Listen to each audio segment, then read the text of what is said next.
চলে এসেছি রান্নাঘরে। আজ যখন আমি স্নান করে রান্নাঘরে ঢুকলাম, রান্না বসালাম না, তখন একটা ফ্রেশ ফ্রেশ ভাব লাগছিল। অন্যান্য দিন কি হয়, বাসি ড্রেস চেঞ্জ করেই আমাকে রান্না করতে হয়, কিন্তু আজকে যেহেতু স্নান করে নিয়েছি সেহেতু একদম অন্য রকম একটা ফিলিংস। ভাতের মধ্যে দেওয়া রয়েছে আলু সিদ্ধ, আর এইখানে দেখো মাছ ভাজা। এটা হচ্ছে তোমার কি বলে, শিঙি মাছ, বুঝলে? আর এটা হচ্ছে বিলের মাছ, মানে দুটোই বিল থেকেই ধরা।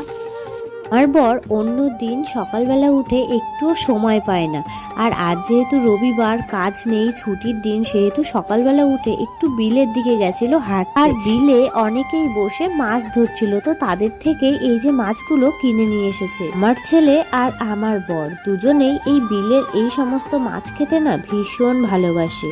দারুণ লাগে এই মাছ ভাজা খেতে, জানো তো।